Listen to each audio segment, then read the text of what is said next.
because we get around. Talking about my generation. Things they do look awful cold. Talking about my generation. I hope I die before I get old. Talking about my generation. This is my generation. My generation, baby. Why don't you all just fade away? Talking about my generation. Don't try to dig on what we say. Talking about my generation. I'm not gonna cause a big sensation. Talking about my generation. I'm just talking about my generation. Talking about my generation. It's my generation, baby. Just talking about my generation. Generation, generation. Not trying to cause a big sensation. Generation.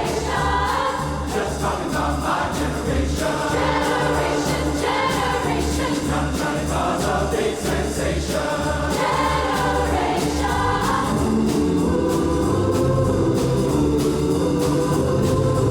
Why don't you all just fade away?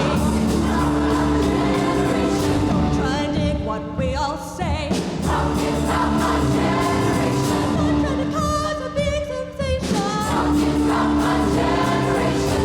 I'm just talking about my generation. My generation. My generation. My generation, baby.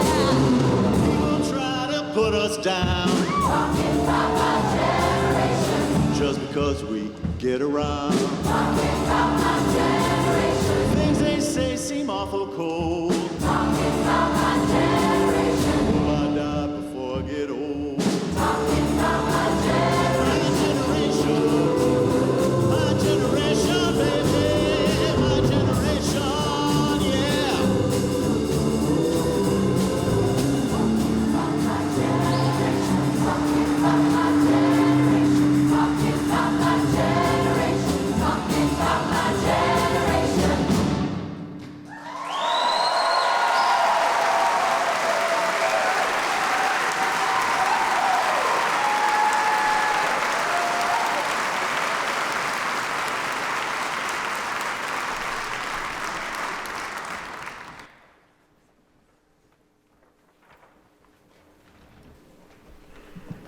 Welcome, welcome, welcome to Generation and a really full house. That is so fun.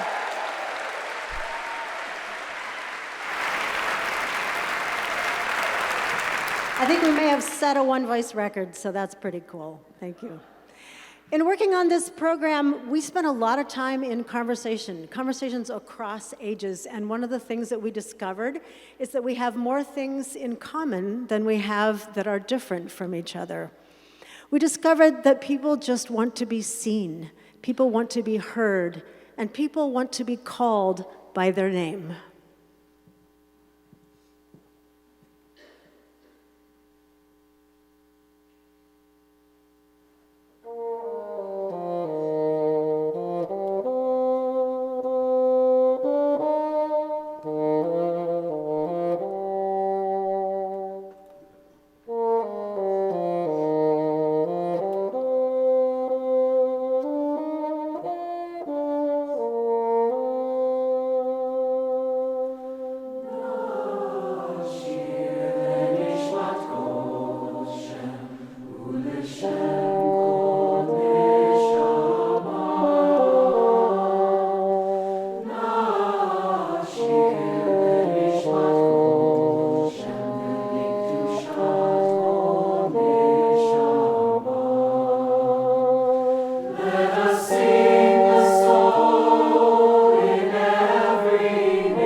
Sing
born in 1937.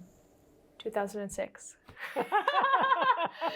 One thing that has been really important to me, especially in the last couple of years, is meeting older queer people in One Voice. When I was growing up, gayness, queerness, anything like that was not even mentioned. I just recently celebrated my 70th birthday, and I am owning it because you know what?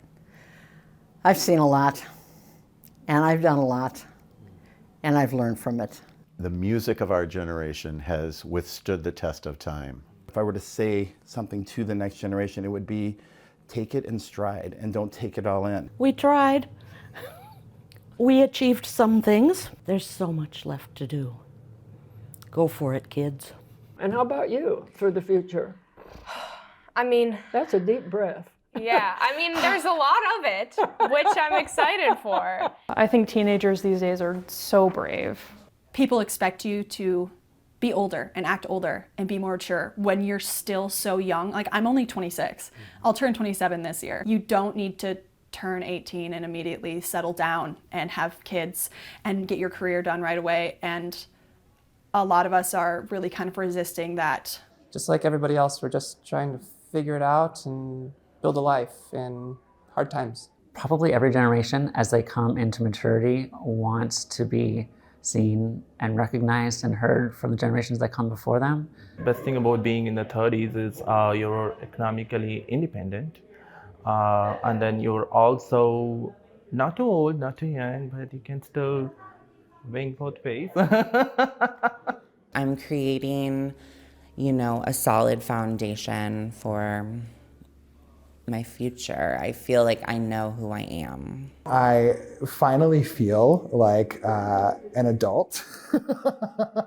I still have a joy for life and a love for life. And I've lost people along the way, and I realize that life is short. Each stage of my life has been fun, but some are far more struggles, concerned about your peers. And so, yeah, with this age, there's just a whole lot of freedom. I don't care about a dang thing. I'm just owning it. I don't care if people think I look weird. I don't care if they think I act weird. I'm just me.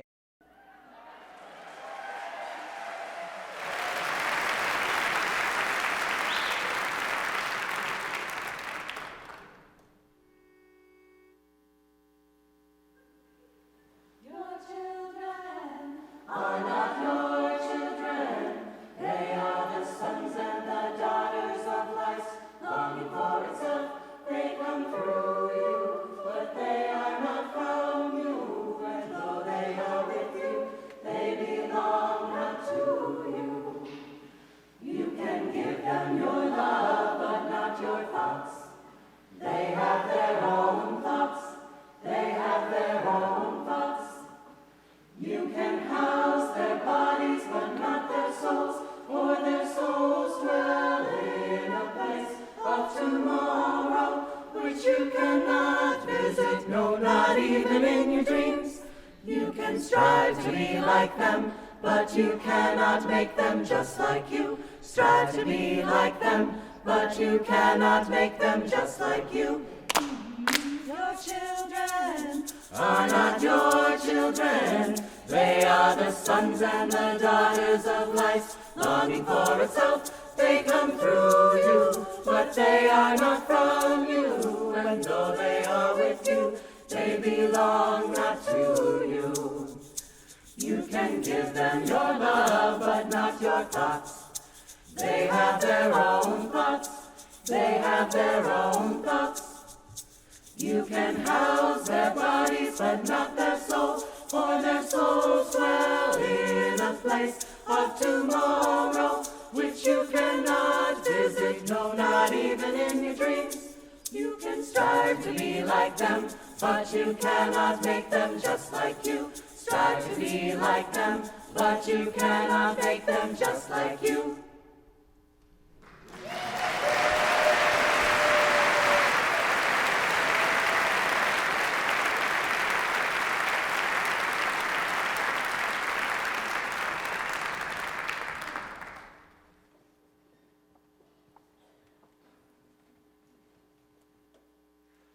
Boxes check.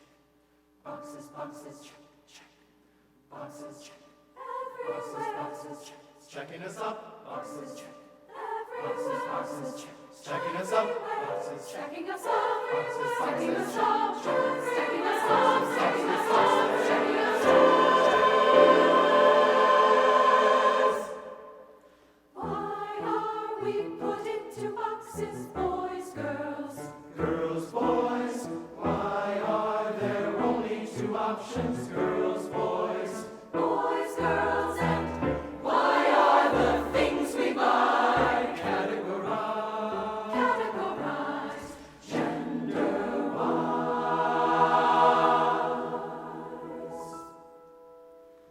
Boxes for pink. Boxes for blue. Boxes for me.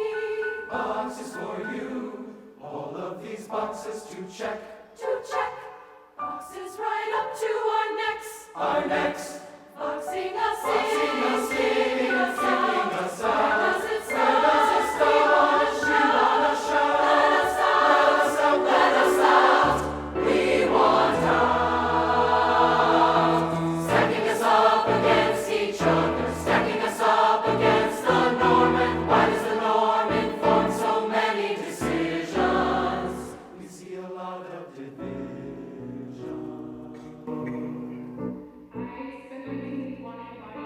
Did not have.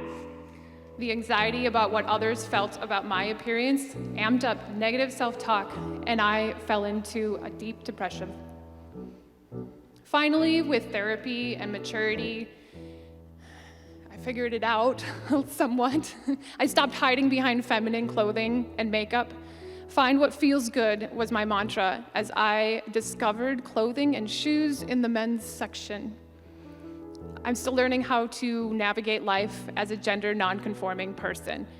The pronouns, the dysphoria, and forgiving my younger lost self. I am who I am today in part because of the One Voice community. I am a proud genderqueer masculine presenting soprano.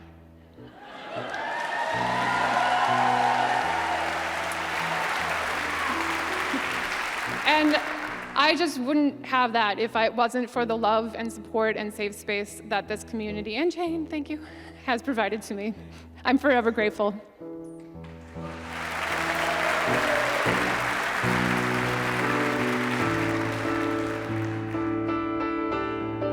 What if being me means coloring outside of the lines? What if being me means breaking boxes open? What if being me means living my dream to be who I'm meant to be? True to myself, true to the world, true to me. Stacking us up against each other, stacking us up against the norm. And why does the norm inform so many decisions?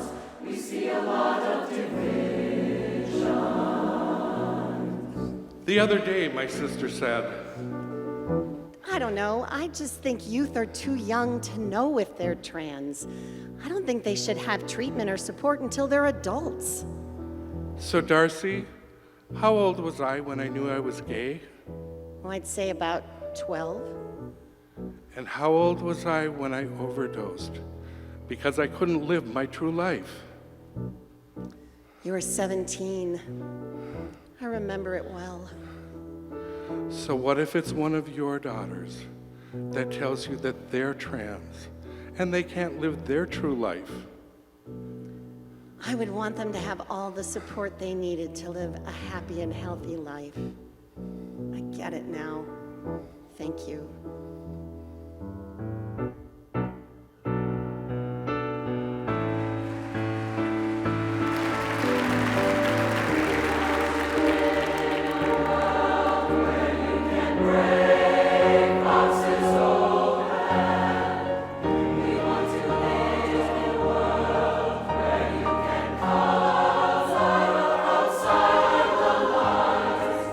We want to live in a world where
In the 80s and 90s, many of us came out alongside Alison Bechdel's comic strip, Dykes to Watch Out For.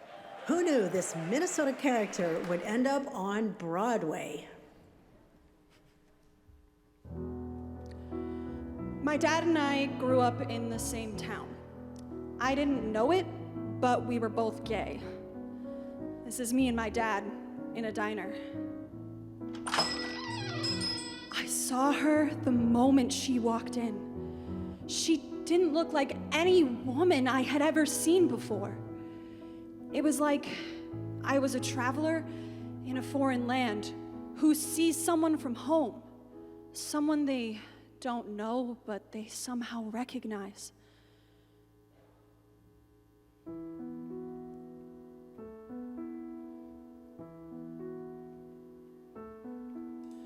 Someone just came in the door, like no one I ever saw before.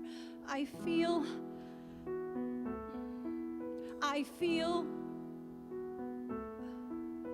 I don't know where you came from. I wish I did. I feel so dumb. I feel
luncheonette.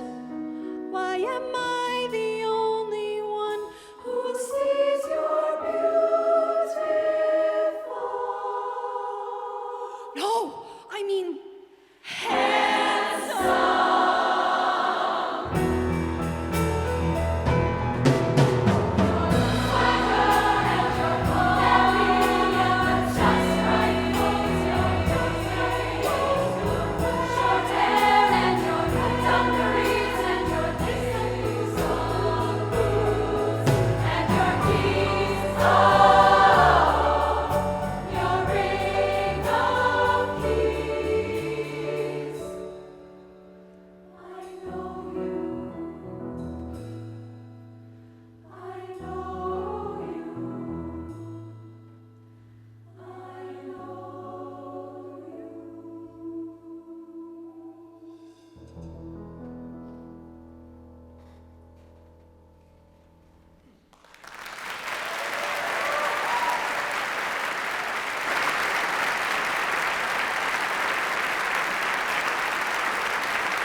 Thank you. Can you bring it up a little bit?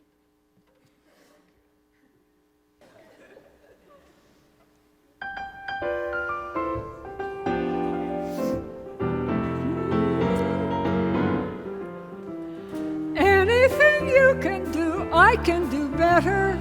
I can do anything better than you. No, you can't. Yes, I can. No, you can't. Yes, I can. No, you can't. Yes, I can. Yes, I can. Just you beware. I've got Medicare. Yay for your endurance on my folks' insurance.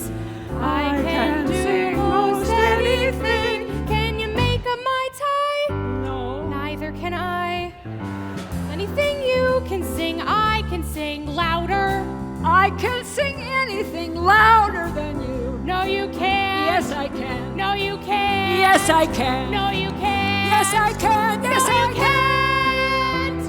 Yes, yes, yes, Yes, I can. Anything you can tweet, I can tweet faster. I can tweet anything faster than you. No, you can't. Yes, I can. No, you can't. Yes, I can. Well, what's a tweet? Are you real? Yes, I can.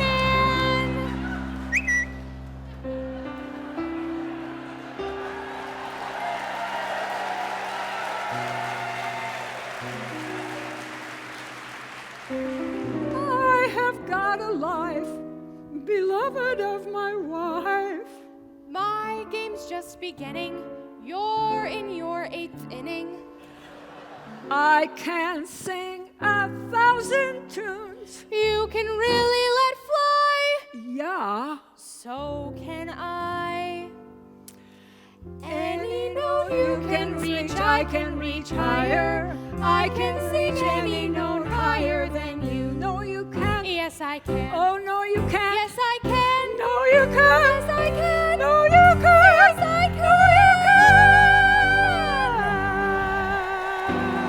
Yes, I can. Anything I can sing, we can sing better. We can sing anything better as two. Yes, we can. Yes, you can. Yes, we can. Yes, you can. Yes, we can. Yes, we can. Yes, we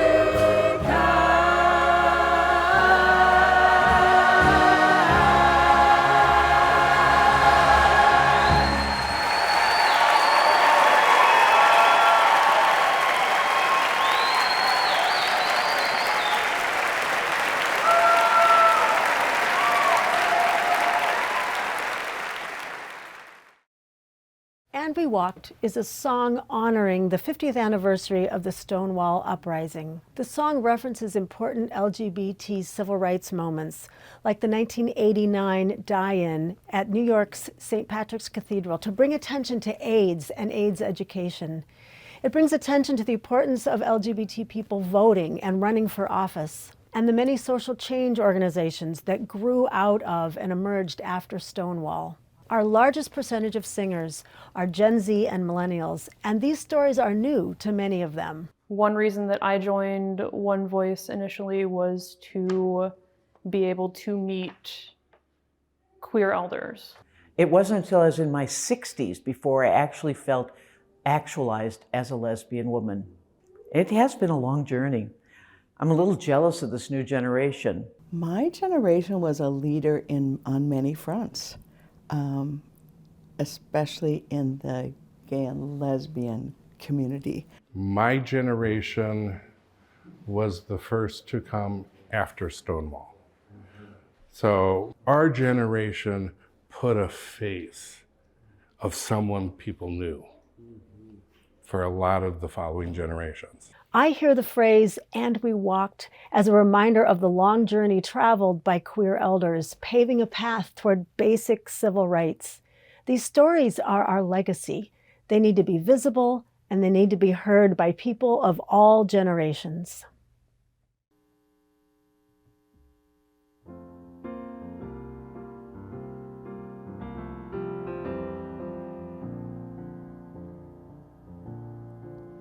And the very next day,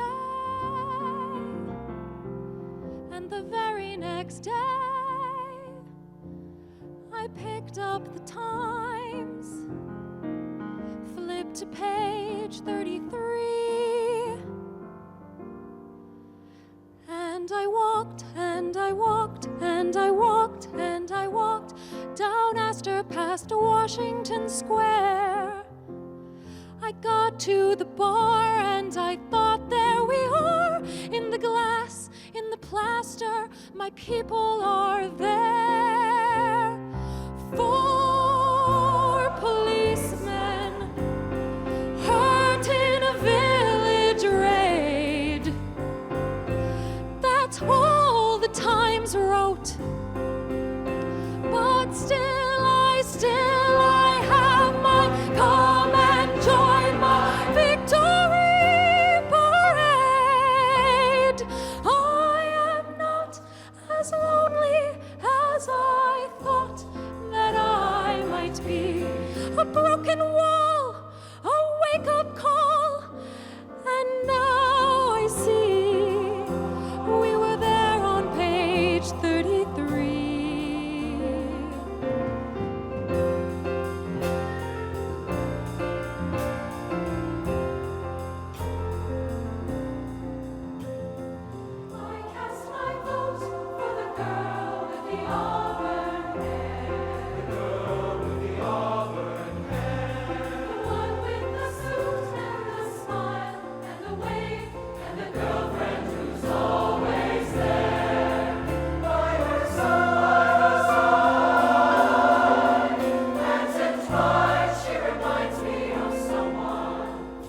someday she'll vote for me.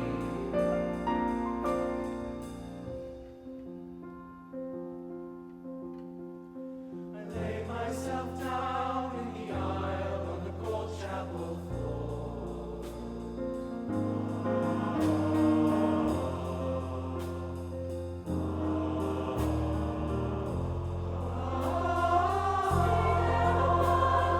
Resting their places,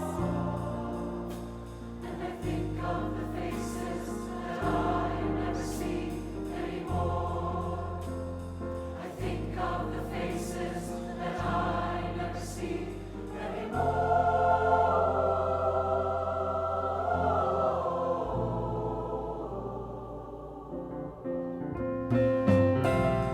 Then there is silence, and then someone shouting. What it takes is one voice to rattle the rafters. And after this chaos, we think with prayer, through it all I'm looking up, just lying there, and I don't say a word. I don't say a word. I have so much to prove. I have so much to prove, and I'll never be heard. And I'll never be heard. So I lay my claim to the aisle on the old chapel floor.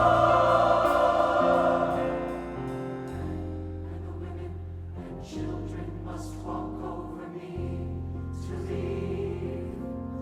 The men and the women and children all walk over me.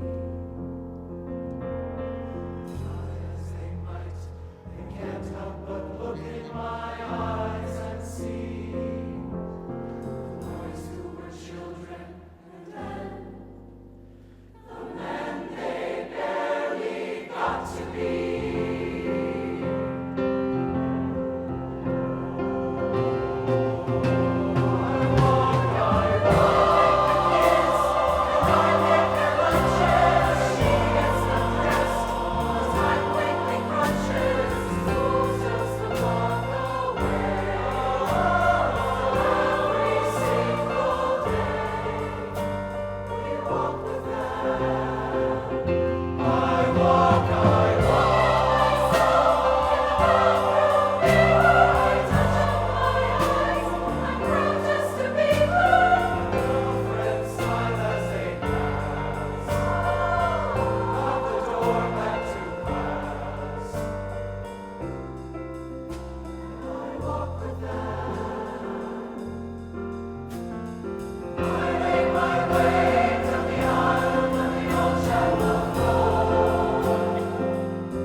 And the very next year,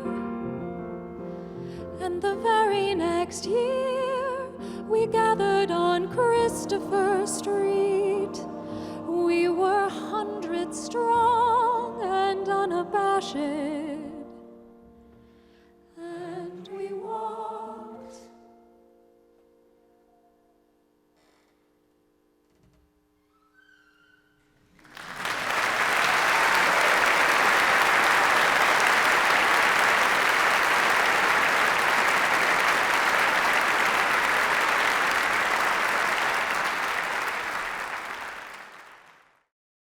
In the 1980s, the Twin Cities was struck by an AIDS epidemic.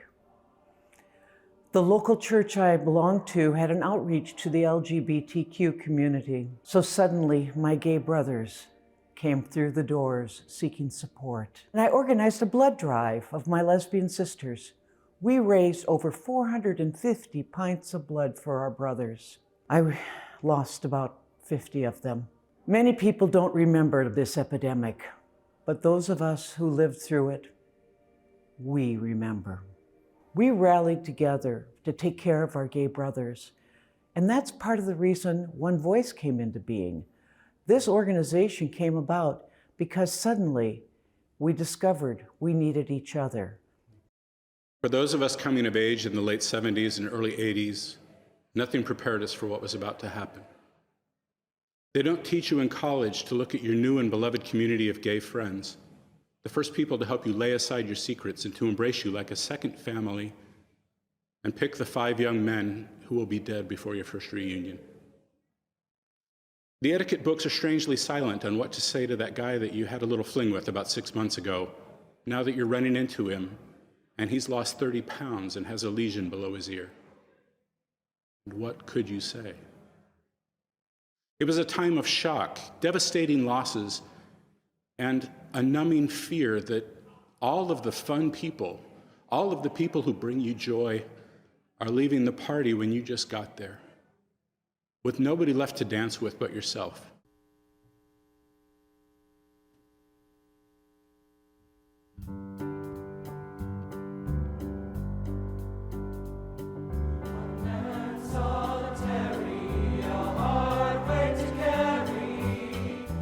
Doors are closed, tears are cried.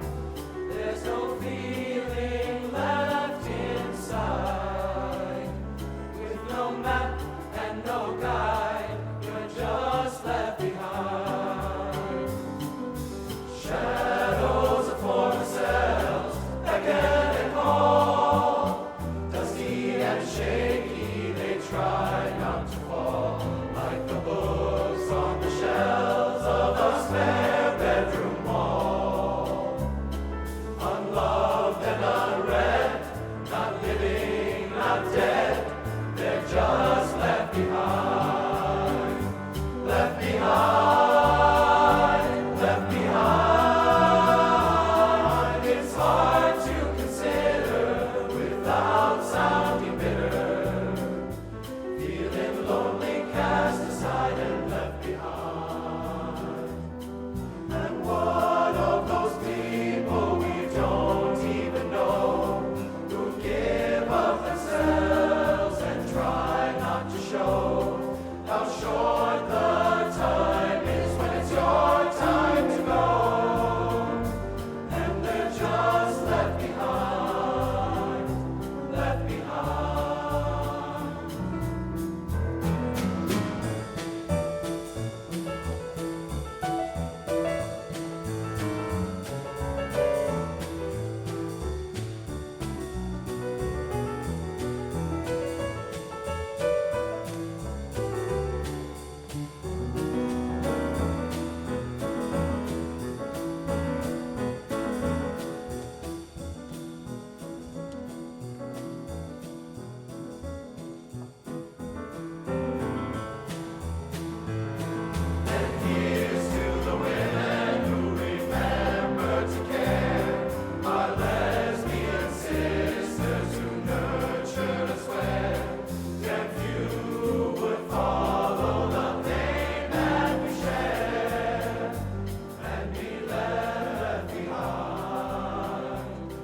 Todos se han ido. Solo me acompañan mis recuerdos, con los cuales unos ratos yo lloro y en ocasiones logro sonreír. Los amo.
Hi everyone, my name is Mitch Fanton, Executive Director of One Voice Mixed Chorus.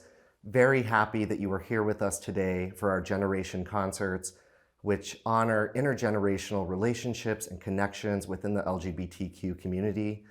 But we're also here for another really important reason, which is to honor our outgoing and very esteemed Artistic Director, Jane Ramsire Miller, who's been with the organization for nearly 3 decades. It's very hard to imagine One Voice without Jane. I get that deeply. I think our audience and community get that. What I would hope everyone knows is that for the past 6 months, a very deliberative and intentional process has been underway to bring One Voice into the future, and Jane has been integral in that process along with our leadership team. We've hired an interim artistic director, J. David Moore, and we have very serious plans about how we hire and go about bringing on board a permanent artistic director for One Voice that honors our mission, our values, and builds off of Jane's legacy. I remember the day vividly when Jane told me that she was going to be leaving One Voice. It was a special moment between us, and among the many questions I had, the most important was, how do you want to be honored? And that's a big question for somebody who has given nearly 30 years of their life to an organization. I'm a believer in supporting living composers, and especially with texts that talk about our own lives and the One Voice mission. So One Voice is launching a commissioning fund in my name. How cool is that? I've commissioned over 24 pieces in my time with One Voice, and I can't wait to see how this fund allows new commissions to come forward and continue the tradition with vibrancy and passion. In order to bring this fund to life, we need everyone's support. There are a couple ways this can happen. You can always go to the One Voice website where there's more information and ways to donate. Secondly, in the concert program, you can make a donation. There's more information on the first page of that program. And if you want to have a conversation about it, join us in the lobby at the One Voice booth. I'll be there and I'm happy to talk about it. I want to thank you all once again for being here at this concert and furthering our mission of building community and creating social change by raising our voices in song.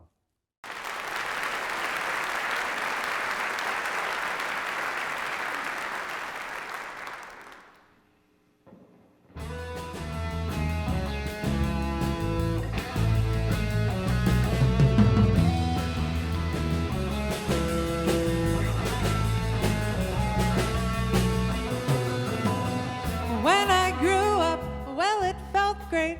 I watched how others took their fate. Some felt afraid and undefended, so they got mean. And they pretended what they knew made them belong more than you. I'm sure you know there's lots to learn, but that's not your fault. That's just your turn, yeah, yeah. Teenagers, take our fun, tell us what the future will bring. Teenagers, look at us, we have not solved everything. We drink and smoke to numb our pain. We read junk novels on the plane. We use authority for show, so we can be a little smarter. And then you do, it's when we stop. We can't reach you, we feel the loss.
I'm becoming invisible.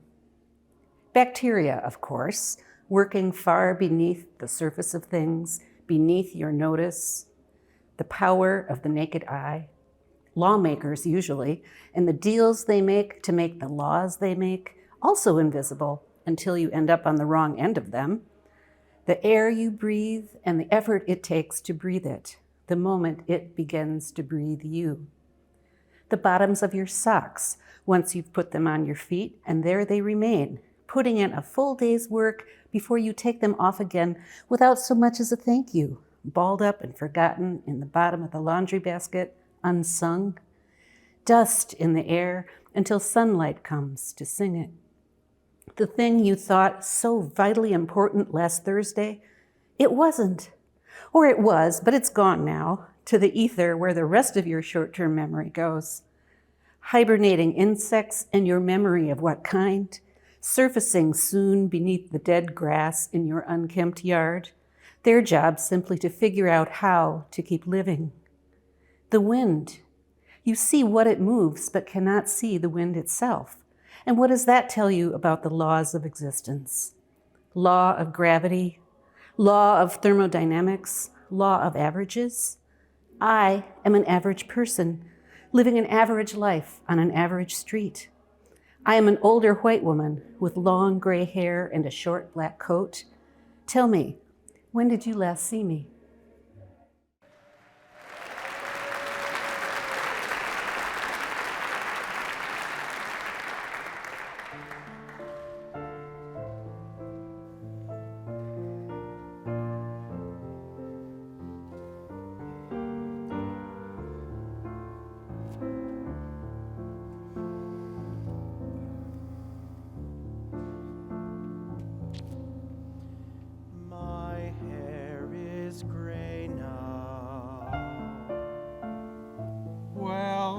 My hair is gone. I'm not as pretty. Is anyone? My face is wrinkled, ravaged by time. You only mirror what I see in mine. My hands have grown weaker. My memory is poor. What are you saying? I'm not quite sure. I guess what I'm saying, what I need to know. Was it worth growing old with me? Now that I'm old, do you remember the place where our love first began? The two of us, young at heart, building castles in the sand. Like flowers newly blossomed, dancing wildly in the breeze. We laughed just like children, playing hide and seek between the trees. Do you remember making love where anyone could see? Impassioned lovers, unafraid, lying naked in the leaves. Where have all the seasons gone? Summer sunsets, autumn storms.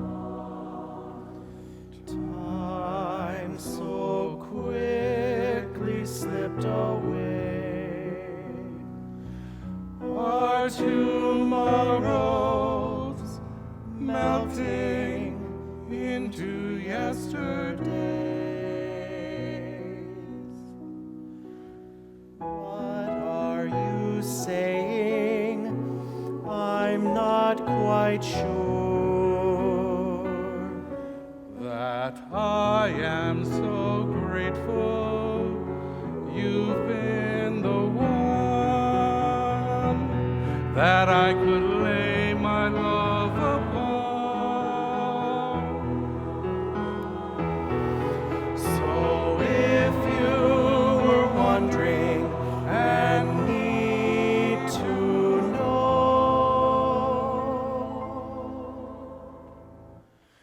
it was worth growing old with you. Now that we're old.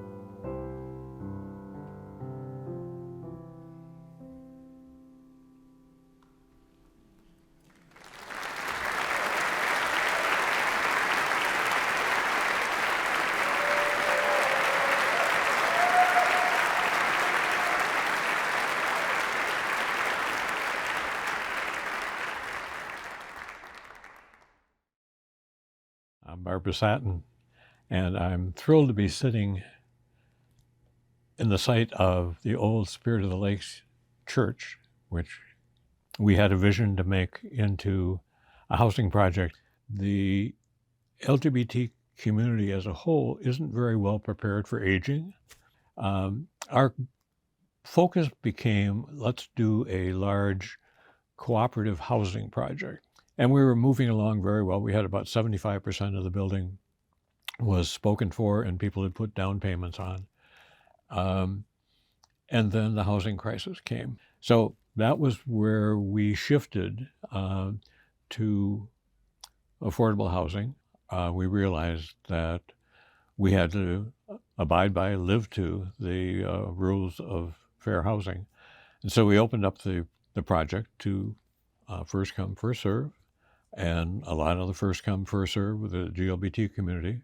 And a significant portion of the people who came for rent were the East Africans. We didn't realize at the time what the percentage was going to be, but it's like 65, 35, 65% GLBT, and the rest primarily East African and many Muslims.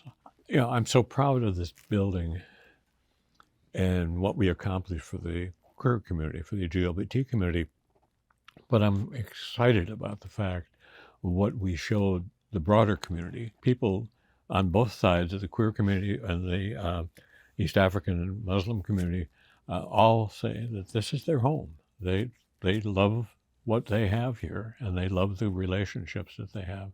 We were actually on a waiting list because I was here when this was just an idea, when it was Spirit of the Lake Church. And actually Christopher put in the lighting and in the parking lot for Spirit of the Lake Church. Full circle. But that's when I was here for Transgender Remembrance Day. And I was in the basement and they were talking about this building that they wanted to make it. And it was going to be a retirement kind of condominium thing back then. And this is probably back in, I don't know, probably the 90s, late 90s. And then I kind of said to myself, oh, that's kind of interesting. Maybe I'll be, you know, ready to retire then. I was a singer with One Voice, and which I loved. And now I've been living in this building since it opened. I was blown away by the call I got about Nathan Hall having this commission for a choral piece and his choice of Spirit on Lake. And the more I thought about it, though, I thought, well, he made a great choice because this tells a great story. Yeah, he captured my words really well. It captures me. Because I was 69 when I talked to him, and 69 being such a sexual number, as it were. And to have it be there, and yes, it's a gay, delightful celebration thing. Oh gosh, I made it to 69. I never thought I'd make it to 50. And so, when I made it to retirement age, but then I made it to, 69, great. Well, now I'm 70, whoopee. So it's, that is, he captured the excitement that I had of making it past the dying phase of having HIV. So I was interviewed by Nathan Hall about 1.5 years ago for this story, musical production he was going to put on. Didn't really know much about it. I totally forgot about Nathan's interview. He and I talked for about 2 hours when he was there. I found that what he was doing was fascinating, never thinking that it was going to turn into anything like this. So when Jane called me yesterday, it was so exciting. First of all, I was going to get out of the house. And second of all, be among people and be among my people. Being here today to see the rehearsal of it, I'm awed. I'm flattered. It made me cry, really. Part of the thing was to be seen and heard and to not have to leave this world alone. But being a nurse, I've been with many people. I was the last person to be with them. And I know that made a difference. When I am singing it, I'm feeling the compassion and heartfelt truths that he brings forth in his music. Well, it's about life. It's about when you have love or when you experience love in your life, and also when you experience death in your life, and also what else is part of the mystery?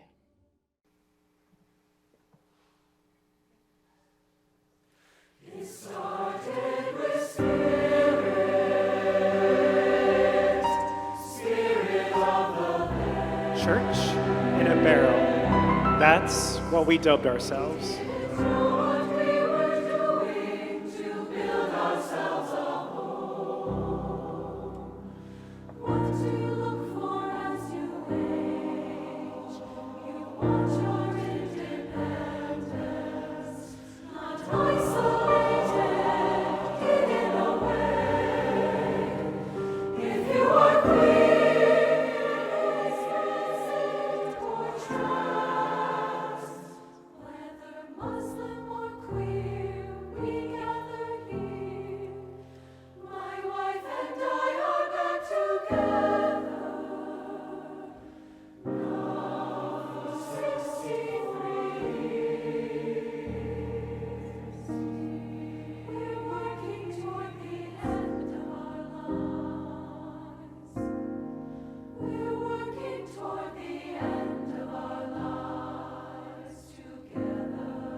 What is life?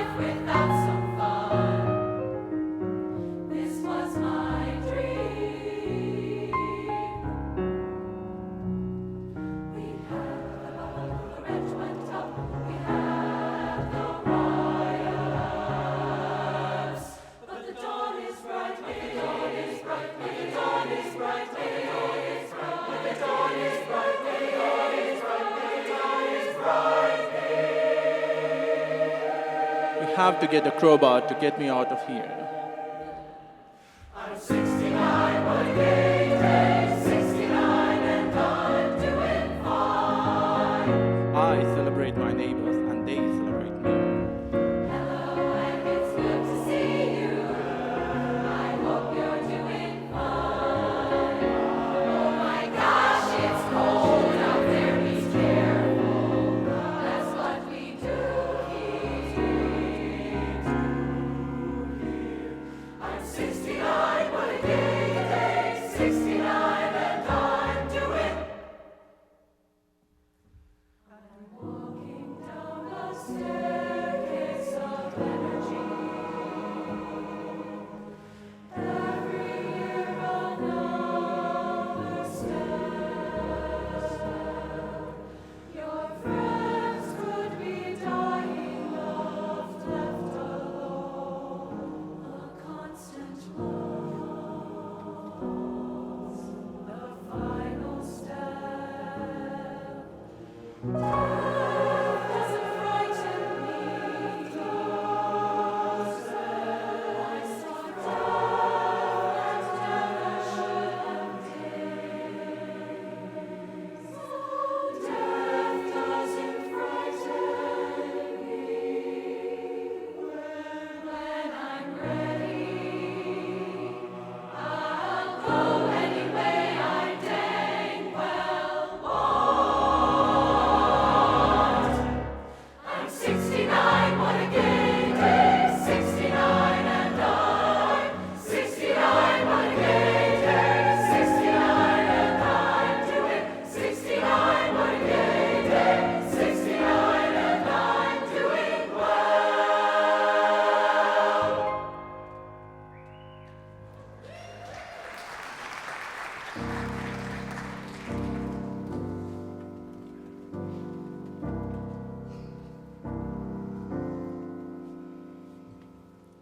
I've lived here 5 years.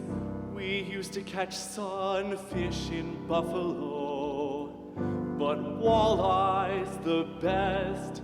You gotta try it with spaghetti. Now things are all boarded up. I've eaten over there. They busted the window last week. Always something happening on the street.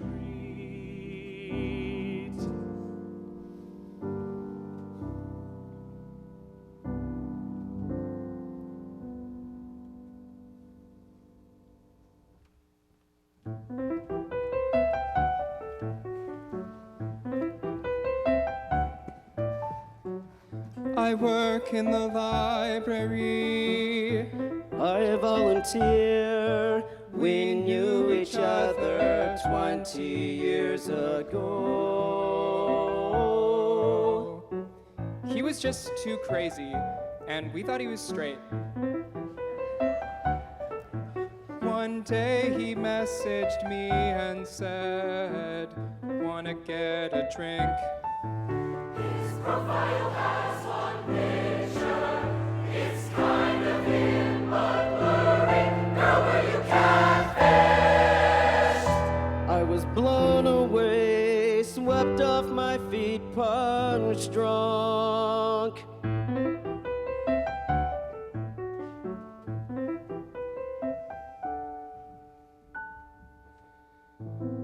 I always wanted to have kids and felt bad when I transitioned that I couldn't provide that for my partner. But I have a daughter. I have a daughter.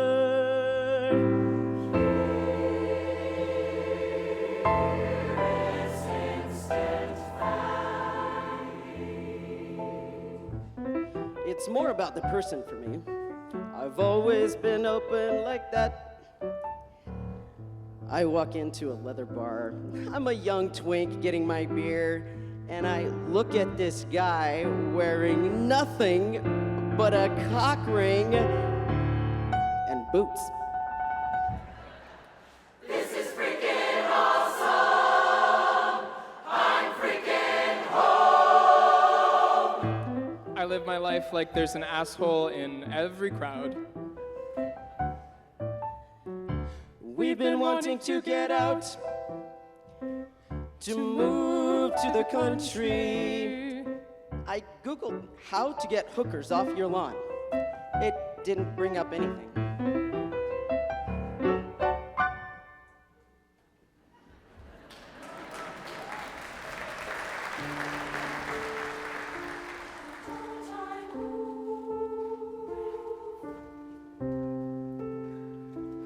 Crime is everywhere. I'm afraid of bullets coming through the window.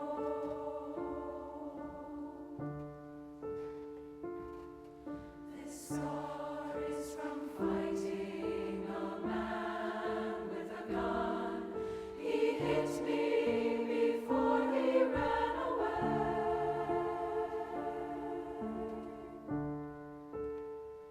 My son was murdered.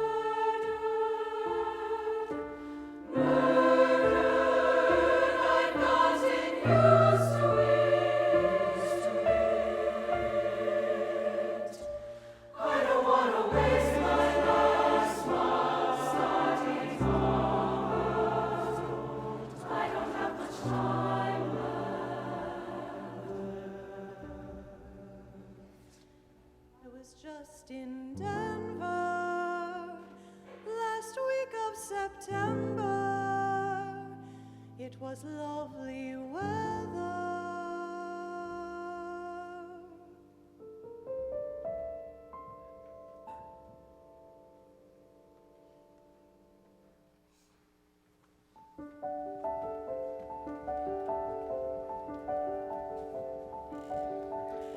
I live on Spiriton Lake.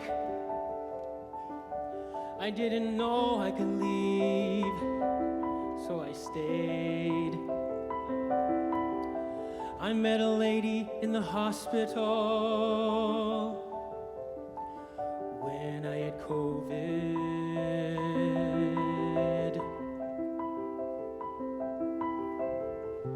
That's what I have to and I'm terrified.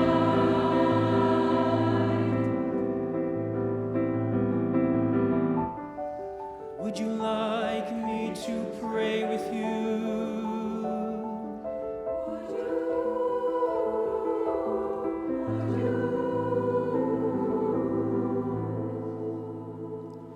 I held her hand.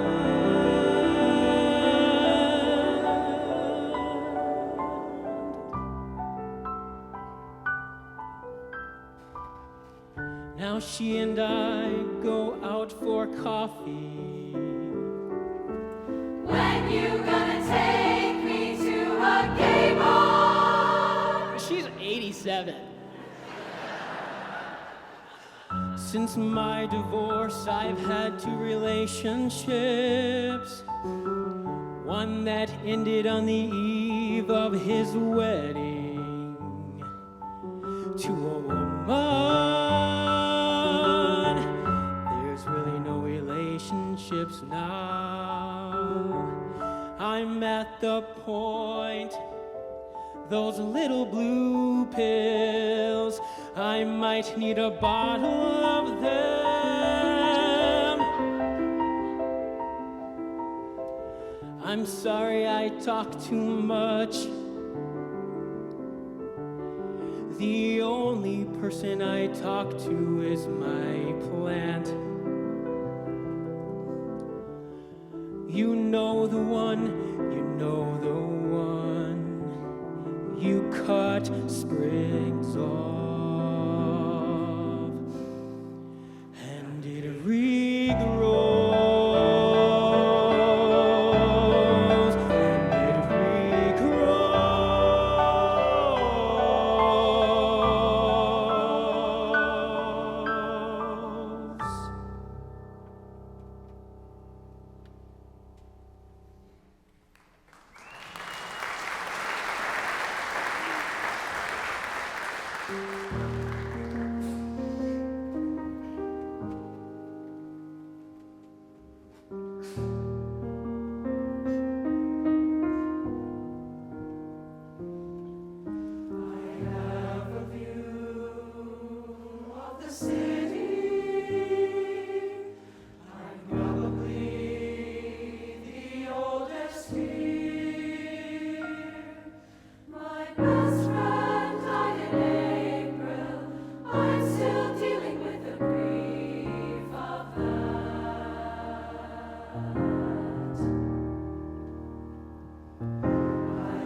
Greatest fear in rehab. They were gonna find out I was a lesbian and throw me out. When I finally came out, they were like, so?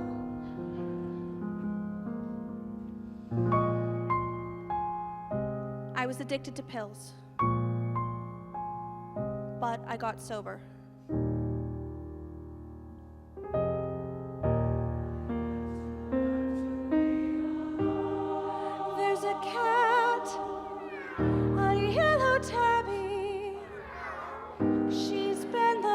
Medicine. Cats are great teachers if all else fails. Eat or take a nap.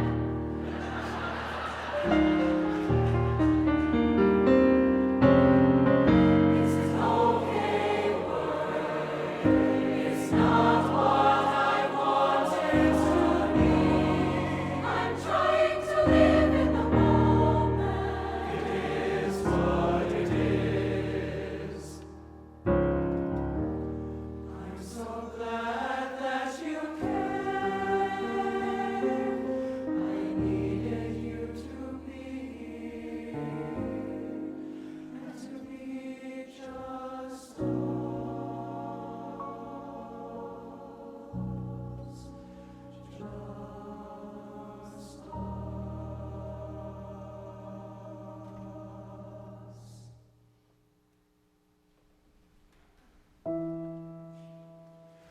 Go ahead, you want to know about death, love, death, what else?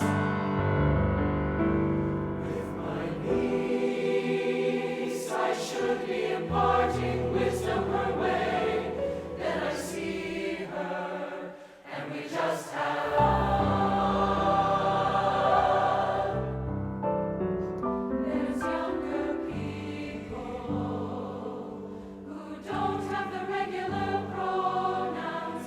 I can't seem to remember how important that is. But what do I know about English? What do I know? What do I know? I don't think my daughter is really happy to say that her mom is gay, but I don't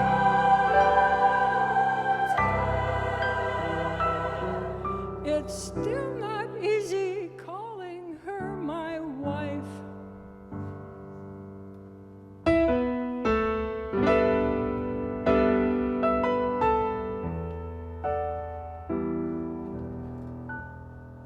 Some people think that COVID is the worst thing, that COVID is the worst thing.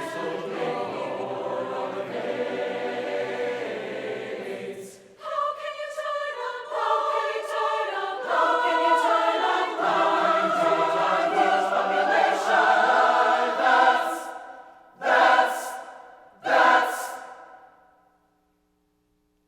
That's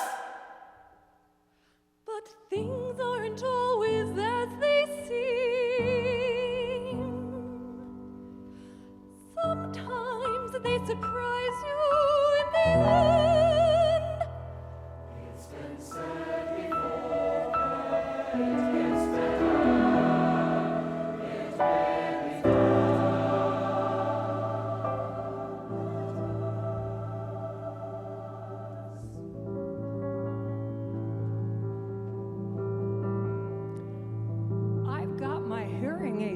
but I still can't hear you.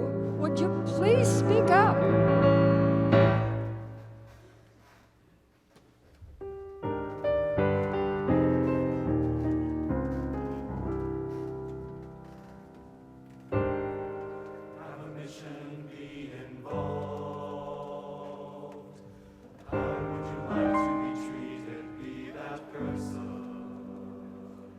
Sure, I have aches and pains, but I don't dwell on it.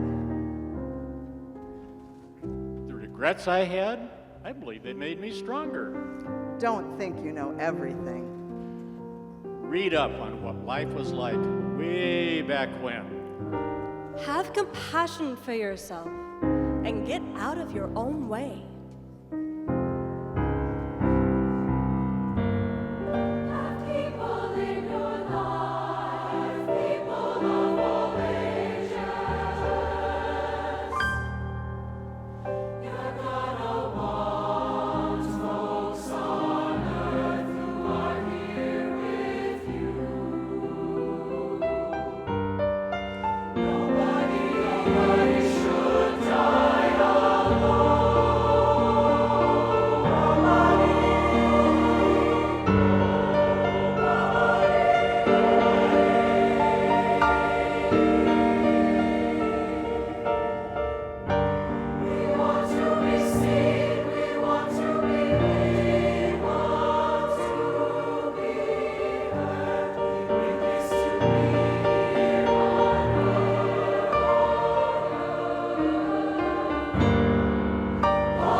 Most of the commissions I produced were in support of LGBTQ and BIPOC composers. Now, when you commission a song, your biggest hope is that it will have some kind of life beyond the premiere. In 2016, I had this harebrained idea to produce a concert for One Voice and taiko drummers. Out of that concert, I commissioned Mari Valverde to compose When Thunder Comes. I found out just a couple months ago that Mari's piece, Thunder, has had over 100 performances across multiple continents. The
face the dread. Lord, tales of thunder, thunder, that I hope to tell.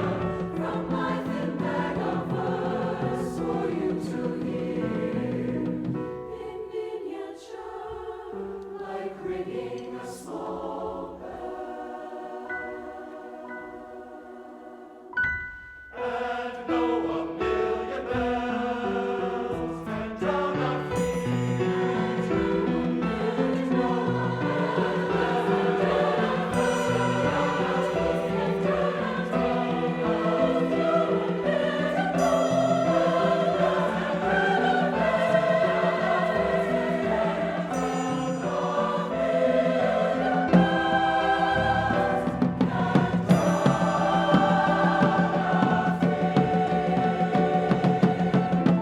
for history was mute witness when such crimes discolored and discredited our times.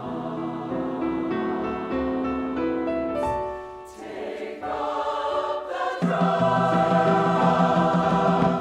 ache and speak when thunder comes.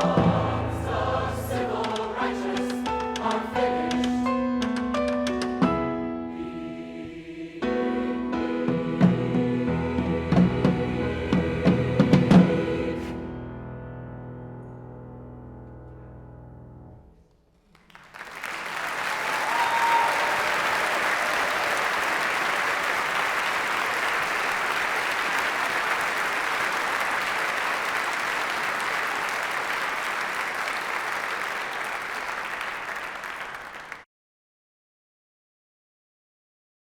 I think what I really want to say is thank you so much for taking a chance on me and letting me come into the chorus as a singer when my body couldn't do the production committee anymore, because you have given me a family and a home, and I am so very, very, very grateful. I'm forever grateful for all the opportunities that she's given me to shine.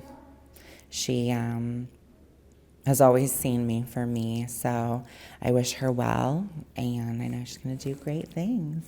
I see Jane as this really like the friendly figure, the figure that I look up to, that makes me comfortable being here and singing in this place, being an immigrant. My earliest memory, and one of my favorites, was in the fall of 2006 as we were preparing to go on tour up to Canada. We stopped in the Fargo-Moorhead area, I think, and we were singing at a high school. Now, I'm kind of brand new, not just to the chorus, but to the whole LGBTQ thing. So we're in the high school, and we're rehearsing on the risers. And Jane finally takes a minute, and she just stands there. And she just owns who she is. She goes, "Sing with pride. Let them know you're proud." And I was like, Her leadership has made me a better singer, but also a better person. And she's just made being part of One Voice a wonderful experience that I'll always treasure. She helped me find my voice back in something that was super high stress, high power. Even though One Voice is a large organization, that Jane just has a knack of making each one of us feel a part of it and feel special and loved. Jane, thank you for continuing to make singers feel at home and to kind of spark that joy of singing with yourself and with others continuously. It sounds like you've been doing it for decades, and I love that. Jane, it's been an honor to sing for you. Thank you for all of the wonderful opportunities and guidance you've given me. I love you, and it's just not going to be the same without you. You meet people in your lifetime who change you for the better, and she is one of those people, and she will truly be missed. So I have really spent the last 27 years watching Jane grow up as a choral director, and in particular watching her find her voice as a leader in gala choruses.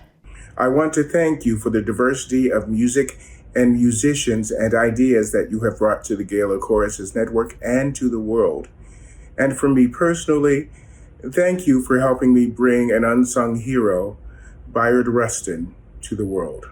Greetings, everyone. My name is Paul Petrella. As founder of One Voice and in representing chorus alumni, it is my great honor to say that I personally believe Jane Ramsire Miller has been the single most influential and powerful force in nurturing One Voice to the successful and outstanding organization it is today. Of course, there are so many of you and others who shared in those efforts. Jane has been the consummate expert at bringing all of us together towards the common goal of building community and creating social change by raising our voices in song. As I look back at all the music One Voice has performed over the years and the lyrics that speak the message of our mission, there is one that really stands out for me on this occasion. It is the song Bridges that we recorded in 2005. The piece was written by Bill Staines and arranged for the recording by Jane. I will read you the last verse, which is particularly fitting. Let us build a bridge of music, and let us cross it with a song. Let us span another canyon, let us right another wrong. And if someone should ask us where we're off and bound today, we'll tell them building bridges and be off and on our way. Jane, thank you for all you have done to nurture and combine exquisite choral music with the message of social justice. You have been an inspiring leader and artistic force, and you have lifted One Voice to glorious success. I wish you the very best in the next chapter of your journey. Please know that you have left a dynamic and lasting legacy and are deeply loved.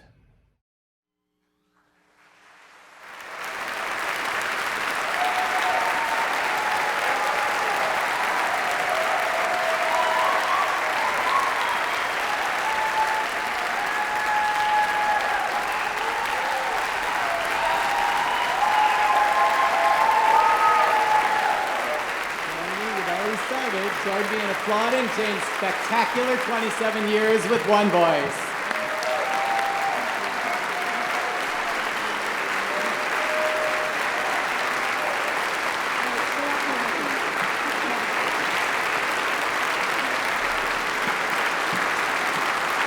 Thank you.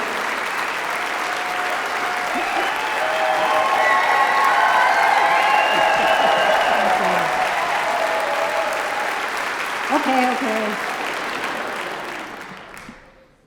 It's been an incredible honor to lead this chorus for most of my adult life. These singers have shaped me as much as I have shaped them. I have had some really great programming ideas, and many of them came from the people standing behind me on this stage. In group conversations, in rehearsals and retreats, I've received hundreds of emails of ideas from these singers. Our music committee has unearthed songs that I would have never dreamed of performing. This week, I was asked why I so strongly believe in creating new music.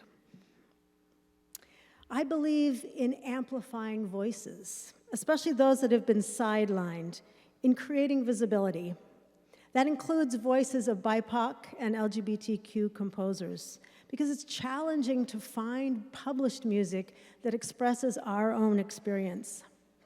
You may remember that gay marriage rights were voted in by people of Minnesota because LGBTQ folks were vulnerable, and we shared our stories across this state. By performing music of queer experience, we are changing our world through song.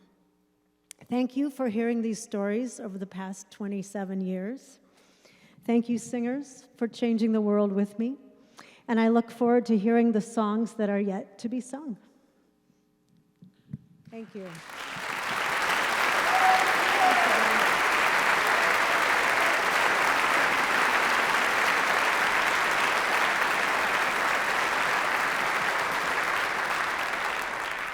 close with a song that was taught to us by culture bearers that are part of a school outside of Soweto in South Africa. So I invite you to sing along, to dance along, whatever you want to do, but join us in honoring these individuals who are changing our community.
Just because we get around. Talking about my generation. Things they do look awful. Talking about my generation. before I get old. Talking about my generation. This is my generation, baby. Why don't you all fade away? Don't try to dig what we all say. I'm not trying to cause a big sensation. I'm just talking about my